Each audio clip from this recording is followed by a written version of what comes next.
about you. Something different today. We're not out and about. But a lot of people say to me, like a Guinness in the bar. They like a Guinness in the bar. Would you drink Guinness at home? Yes, I do. And a lot of people, they're uncomfortable or they don't really know how to pour a Guinness at home. They don't know the methods. So what I'm going to do here is try and show you a couple of different methods. Now, people will treat this like a religion and say, oh, there's only one way to pour Guinness. You have to do this, you have to do that. Each to their own. I'm just going to give you a couple of at-home techniques and find what suits you best. Find what suits your time and your own taste. And nobody's going to shoot you over pouring a pint of Guinness rum. First off, to go through at home here, you can get your Nitro Surge glasses, which are a full pint, and you can use with a Nitro Surge. I've only got in the house, it's my usual, it's just a Guinness 440ml go-to draft stout Guinness tins we'll be using. And I'm going to show you a few different techniques about pouring these, and one that actually involves using the Nitro Surge as well. So you don't need to pay the extra to get the big special Nitro Surge tins. You can actually use the Nitro Surge machine on these. Before we start, glasses. Now, glasses do matter. Start out, we've got a cracking wee Guinness shot glass. Got this in the Northern Ireland tourist shop in Belfast City Centre. Now, they're cracking wee shot glass, and people will probably use these for a baby Guinness. But I'll tell you something now, baby Guinness is more of a tourist thing. People come to Belfast and they think, I want the Guinness, I don't like the pint of stout, I'll get a baby Guinness. There is no Guinness in it.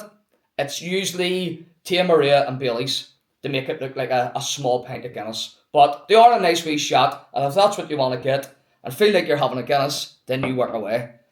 Second up, you don't see many of these, and you definitely won't see one in Bittles Bar.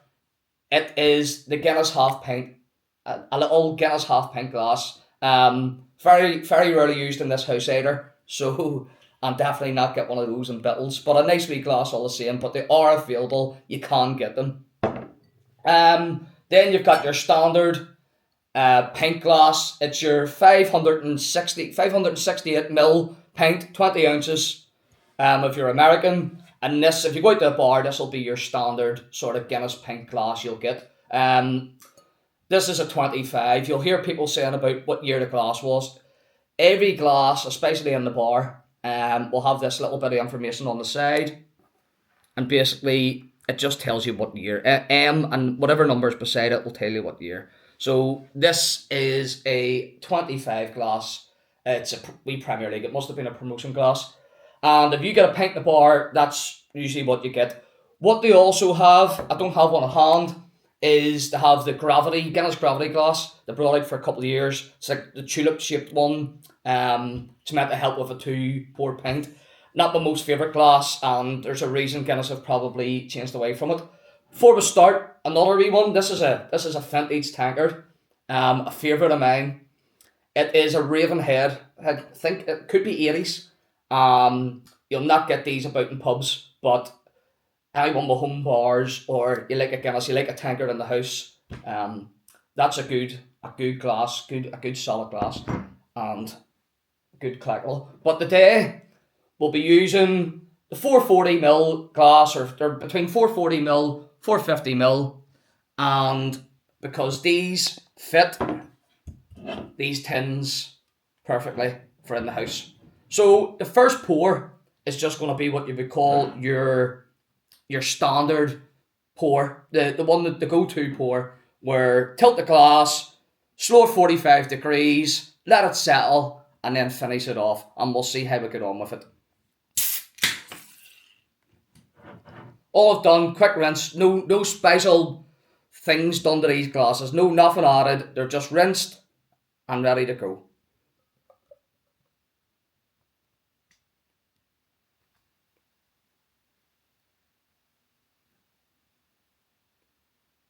You want to try and keep your glass at about 45 degrees, pouring your Guinness on the side of the glass, letting it filter down.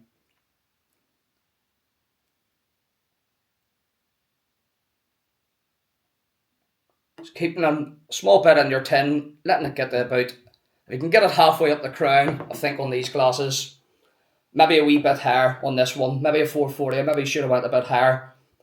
and let that settle, and then we'll finish with a topping off.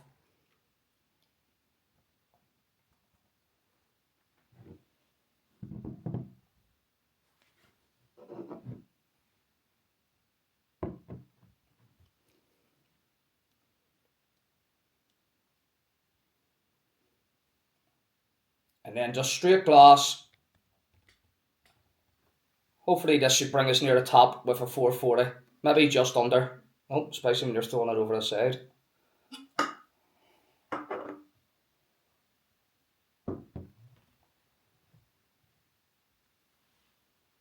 If I'd have done that more in one pour rather than in a two pour technique, I might have got a bit more head on it.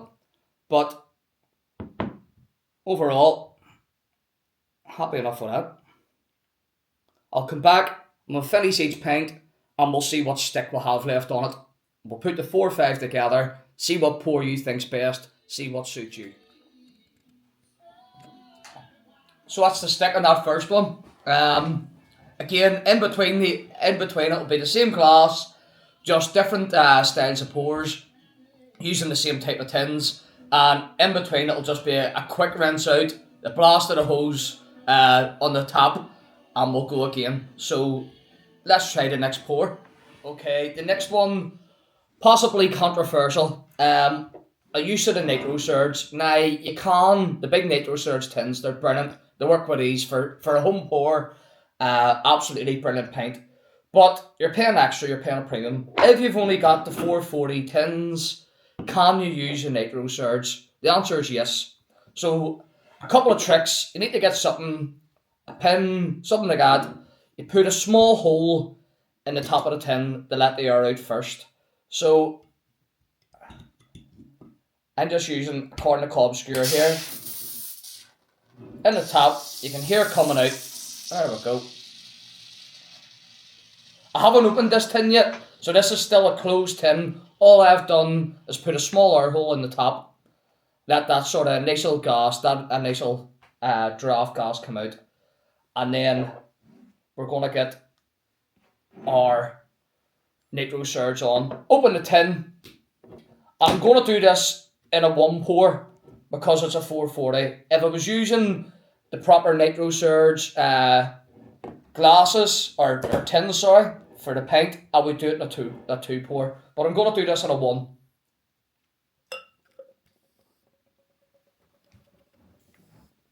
Same thing, roughly 45-degree angle, same as the original pour, just out of a tin. And you can see the nitro surge at its work. And again, folks, this is just with your normal 440 Guinness Draft Stout tin.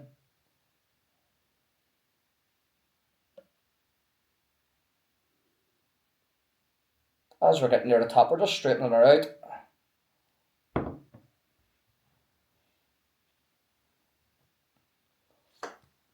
And let her settle.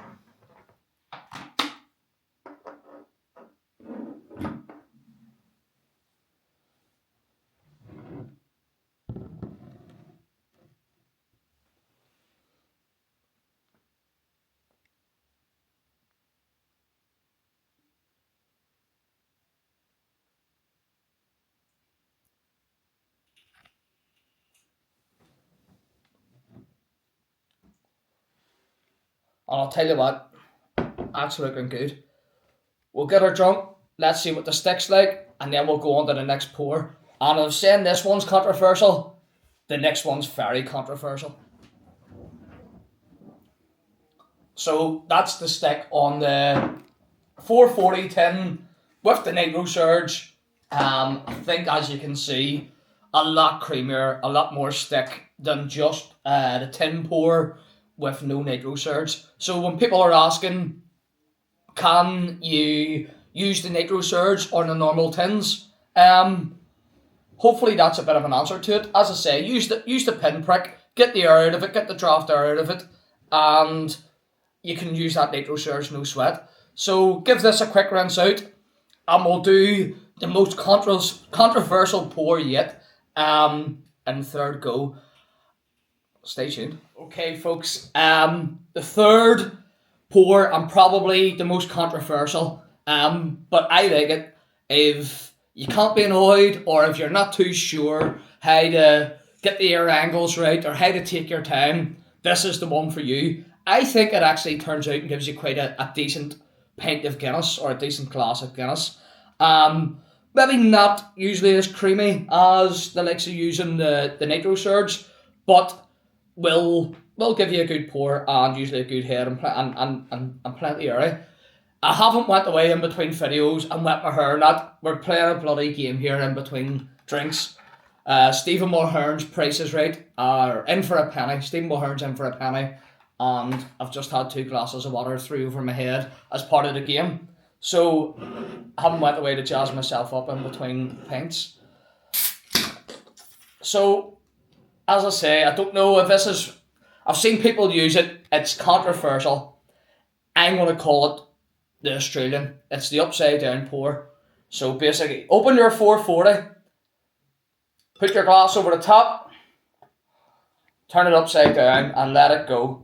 And as it gets near the tin, just slowly bring your tin up towards the top of your glass. It's not the prettiest, and there's Guinness connoisseurs out there that'll be going mad at this, saying this is blasphemy. We'll do it in one go, and we'll let it settle. You tend to get more of your air bubbles in your head in this, which is what will put the Guinness connoisseurs off. But it does give you a lot of air throughout your drink and seems to settle really well.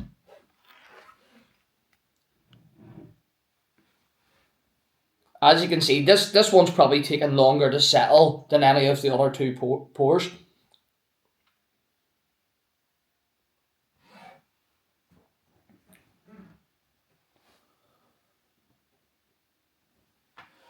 So I had said at the start, maybe do 4 or 5 different methods. Sorry. Do 4 or 5 different methods. What I think I'll do, so I've shown the 3. I've just done one on its own, traditional, normal tin pour, one with the Nitro Surge, and one controversial. What I'll do, I'll leave it at the 3. I'll show you the stick on this after I finish it.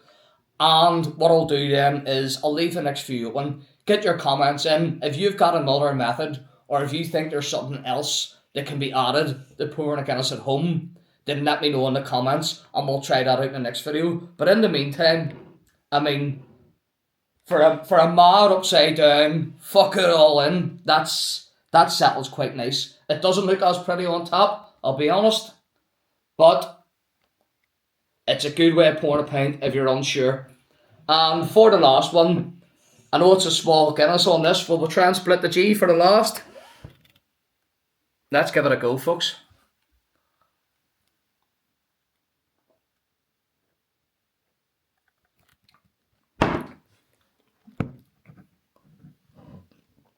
We've overshot, but with it being a home glass, a 440, it's a bit harder to judge. We'll finish this, show you the stick, and we'll finish it off. Okay, so the third, the controversial one, I'd say the Australian pour. I'm going to change it. I'm calling this the Stranger Things pour. It's the upside down. It's the one where you get the tin, you go upside down. So we're calling it the Stranger Things pour, and it might be controversial, a bit like the last episode, but I mean, look at the stick. It was a creamy pint. It mightn't look the prettiest when you're doing it, but I think it works a treat. And again, if you don't have the patience of slow pours, you mightn't have the Nitro Surge. If you don't have a Nitro Surge and you're unsure about pouring a Guinness at home, or you've maybe only started drinking it, then I think the Stranger Things pour is a way to go. Give it a go, folks. Get in the comments, let me know what you think. If you've got other methods, as I say, I have a couple more. I did say there was 4 or 5. I'll keep it at 3. Let me know what you think the other couple might be, or if you've got something else up your sleeve, let me know and I'll try out your methods. If you need any more information on the glasses and stuff we had at the start, or the certain percentages and milliliters, ounces and all that, then just let me know. We'll try and update it as much as we can. But in the meantime, folks, keep enjoying your drinks, whether it's Guinness or not. Have a good time. If you have a chance, hit like, hit subscribe. Thanks for watching. On to the next one. Thank you.